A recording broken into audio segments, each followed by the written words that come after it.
Hello makers, and welcome to Share Stitchery. I'm Catherine Harris, and this week I wanted to talk to you about the princess coat from Charm Patterns by Gertie. So let's get into it. Bum bum bum ba-dum ba-dum bum bum bum bum bum ba-dum ba-dum bum bum bum bum ba-dum ba-dum bum bum bum bum bum ba-dum ba-dum bum bum bum bum ba-dum ba-dum bum bum bum bum bum ba-dum ba-dum bum bum bum bum ba-dum ba-dum bum bum bum bum bum ba-dum ba-dum bum.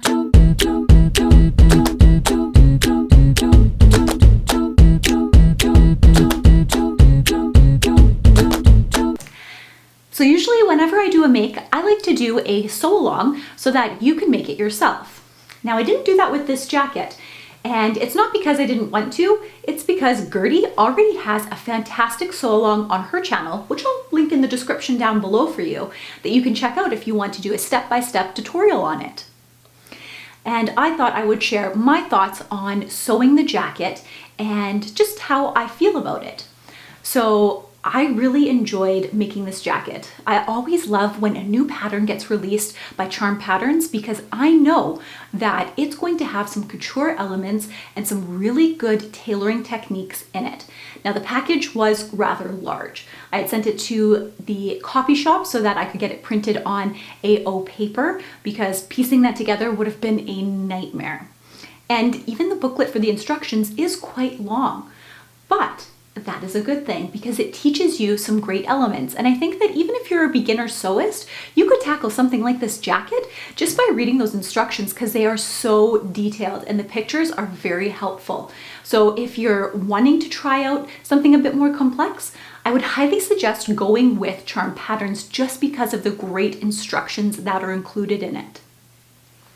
In terms of the fit, it is fantastic. So it runs from A cup through to H cup, which provides you with the princess seams being fitted to your body type. And when you do up the muslin, if it's not quite how you'd like it to be, you can easily alter that because it is done in princess seams. Another thing that I really enjoyed about this jacket was the fact that you had a lot of different options and elements to change it.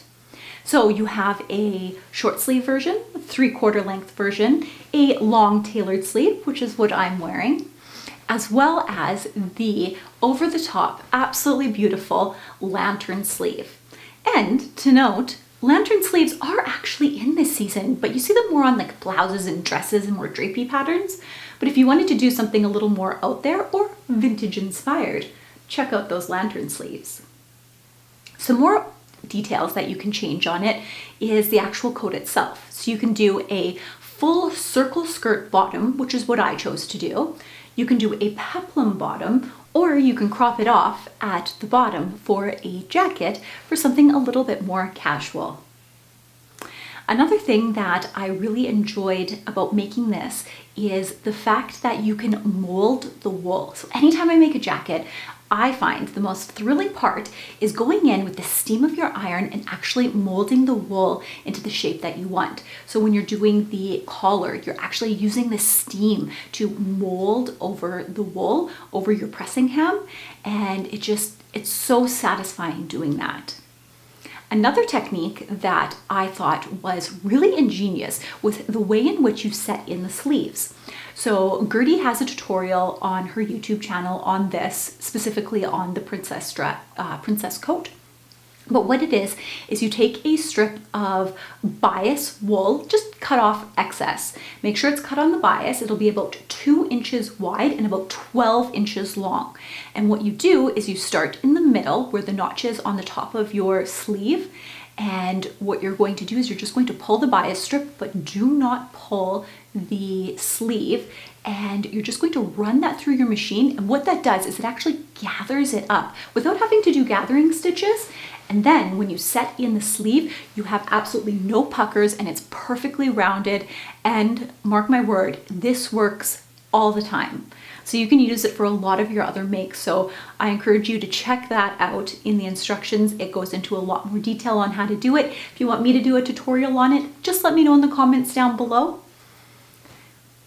That being said, moving on to some of the cons of the jacket, because I just talk about all these great positives. One of the things that I don't like about the jacket is it is incredibly heavy. In fact, I think it's one of the heaviest coats that I've made to date. Now, that's fantastic for winter, but it's probably going to be a jacket that I'm only going to wear maybe out on date night or special occasions. And another thing that I don't really consider it a con, but my husband did make fun of me just a wee bit. He said that I looked like a performer from Fort Edmonton Park. And if you're not in the Edmonton area, what that is a old fort that they had turned into a park that tourists and people can walk through, and it goes from the 1800s through to the 1920s. And as you walk through the park, you go through the different decades of Edmonton in that era, and they hire actors and actresses to dress and act exactly like they were, so you can interact with them as they're baking bread or on the back of a wagon. And he thinks that I look like I am from the Edwardian era when I wear this jacket, because it is a little bit longer.